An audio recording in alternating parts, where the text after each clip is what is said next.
बच्चों, कैसे हैं आप? उम्मीद करती हूँ आप बढ़िया और एकदम मज़े में होंगे। तो आइए बच्चों, आज जानेंगे हम अलंकार के विषय में।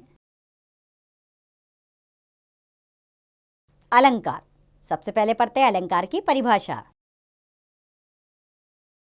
बच्चों, काव्य में शब्दों और अर्थों में चमत्कार लाने के लिए जिस तत्व का प्रयोग किया जाता है उसे अलंकार कहते हैं। यदि किसी स्त्री के बारे में कहें कि उसका मुख सुंदर है तो साधारण बात होगी, परंतु यदि उसे कहा जाए कि उसका मुख चंद्र के समान सुंदर है या चांद सा सुंदर है तो यह अधिक प्रभावपूर्ण है। अर्थात शब्द और अर्थ में सौंदर्य उत्पन्न करने वाली वर्णन शैली को काव्यालंकार कहते हैं। आइए काव्यालंकारों के भेद जानें। काव्यालंकार के दो भेद होते हैं, क शब्दालंकार और ख अर्थालंकार। सबसे पहले जानेंगे हम शब्दालंकार के बारे में। तो बच्चों, जहां काव्य में शब्द का चमत्कार हो अर्थात शब्द से चमत्कार उत्पन्न हो वहां शब्दालंकार होता है। जैसे काली घटा का घमंड गता, यह है शब्दालंकार का उदाहरण। आइए शब्दालंकार के भेद जान लें। 3 भेद होते हैं इसके। पहला है अनुप्रास अलंकार। बच्चों, जिस काव्य रचना में एक ही व्यंजन की वर्ण की आवृत्ति एक या एक से अधिक बार होती है वह अनुप्रास अलंकार होता है। अर्थात एक ही वर्ण बार बार आ रहा होता है। जैसे कि चारों चंद्र की चंचल किरणें खेल रही हैं जलथल में, यहाँ चौ वर्ण की आवृत्ति हुई है। चारों में भी चौ, चंद्र में भी चौ, चंचल में भी चौ, चौ चौ चौ बार बार आ रहा है, तो इस वाक्य में अनुप्रास अलंकार है। दूसरा है कंगन किंगन नुपुर ध्वनि सुनी।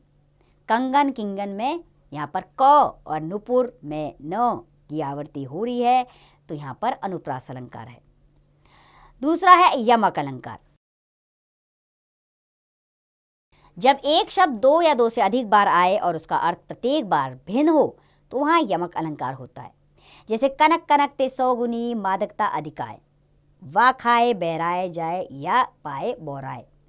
तो यहाँ पहले कनक का अर्थ है धतूरा तथा दूसरे कनक का अर्थ है सोना, अर्थात एक ही शब्द में 2 अर्थ चिपके होते हैं, तो वो यमक अलंकार होता है। अगला अलंकार है श्लेष अलंकार। श्लेष का अर्थ होता है चिपका हुआ। जहाँ शब्द तो एक बार आए पर उस शब्द के अनेक अर्थ निकले वहां श्लेष अलंकार होता है। जैसे रहीमन पानी राखिए बिन पानी सब सून, पानी गए न उबरे मोती मानुष चून। यहाँ पानी शब्द के अर्थ हैं चमक, मान, जल है, अर्थात यहाँ शब्द एक लेकिन अर्थ अनेक। दूसरा अलंकार होता है अर्थालंकार। अर्थात जहाँ काव्य में अर्थ का चमत्कार हो वह अर्थालंकार होता है। अर्थालंकार के भेद जान लेते हैं। पहला होता है उपमा। उपमा अलंकार अर्थात उपमा का अर्थ है तुलना। जहाँ एक वस्तु या प्राणी की तुलना अत्यंत सामान्य सदृश्य के कारण किसी प्रसिद्ध व्यक्ति या प्राणी से की जाए वहाँ उपमा अलंकार होता है। जैसे हाय फूल सी कोमल बच्ची हुई राखी ढेर। इस पंक्ति में कोमल बच्ची की तुलना फूल से की गई है। उपमा के 4 तत्व होते हैं। पहला है उपमेय, जिसकी किसी अन्य वस्तु से तुलना की जाए उसे उपमेय कहते हैं। दूसरा है उपमान, जिस वस्तु से तुलना की जा रही है उसे उपमान कहते हैं। तीसरा है वाचक, जो शब्द समानता बताने वाले हो उन्हें वाचक कहते हैं। चौथा है साधारण धर्म, उपमेय और उपमान में जिन गुणों के कारण तुलना की जाती है उन्हें साधारण धर्म कहते हैं। दूसरा अलंकार है रूपक अलंकार। जहां समानता के कारण उपमेय और उपमान में एक रूपता दिखाई जाए वहां रूपक अलंकार होता है।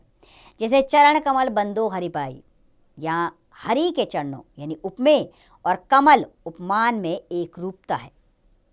अगला वाक्य जैसे चरण सरोज पराखन लागा, यहाँ उपमेय चरण है और उपमान सरोज यानी कमल बताकर एक रूपता दिखाई गई है, तो यह है रूपक अलंकार। तीसरा है उत्प्रेक्षा अलंकार। बच्चों, जहां उपमेय प्रस्तुत में उपमान अप्रस्तुत की संभावना की जाए वहां उत्प्रेक्षा अलंकार होता है। इसमें मानो, मनु, जानो, जनु शब्दों का पर्याय प्रयोग होता है। जैसे मुख मानो चंद्रमा है, यहाँ मुख में चंद्रमा की कल्पना की गई है तथा मानो शब्द का भी प्रयोग है, अतः यह उत्प्रेक्षा अलंकार है। दूसरा है कहती हुई यो उत्तरा के नेत्र जल से भर गए, हिम के कणों से पूर्ण मानो हो गए पंकज ने। यहाँ उत्तरा के अश्मपूर्ण नेत्रों यानी उपमेय में ओस जल का कणयुक्त पंकज यानी उपमान की संभावना की गई है और मानव शब्द का भी प्रयोग हुआ है, तो यहाँ भी उत्प्रेक्षा अलंकार है। चौथा अलंकार है अतिशोक्ति अलंकार। तो बच्चों, जहां उपमेय का वर्णन लोक सीमा से अधिक बढ़ा चढ़ाकर किया जाए, अर्थात किसी चीज का वर्णन बहुत ज्यादा बढ़ा चढ़ा के किया जाए, तो वहां अतिशोक्ति अलंकार होता है। जैसे पति प्रस्थान श्रवण करते ही सुंदरी कंकण हो गई, अर्थात पति के प्रस्थान करने की सूचना मात्र से ही अंगूठी कंगन का काम करने लगी, अतः यहाँ अतिशयोक्ति अलंकार है, अर्थात अंगूठी को कंगन के समान उसकी बढ़ा चढ़ाकर प्रशंसा की गई है। आगे है हनुमान की पूंछ में लगन न पाई आग, लंका सिगरी जल गई गए निशाचर भाग। तो यहाँ हनुमान की पूंछ में आग लगने से पहले ही लंका के जल जाने का वर्णन है, अतः यहाँ अतिशयोक्ति अलंकार है। पांचवा अलंकार है अन्योक्ति अलंकार, अर्थात जहां उपमा यानी कि अप्रस्तुत के वर्णन के माध्यम से उपमेय यानी प्रस्तुत का वर्णन किया जाए, वहां अन्योक्ति अलंकार होता है। जैसे जिन दिन देखे वे कुसुम सी गई सुबीती बहार, अब अली रही गुलाब में अपट कटीली डार। तो यहाँ अली के माध्यम से ऐसे गुणों की ओर संकेत किया गया है जिनकी आश्रयदाती पत्रहीन शाखा यानी कि धनहीन गुलाब हो गई। इसे अप्रस्तुत अलंकार भी कहते हैं। बच्चों, हमने अभी अलंकार पढ़े, लेकिन आपके अभ्यास के लिए इस पाठ को दोहरा लेते हैं।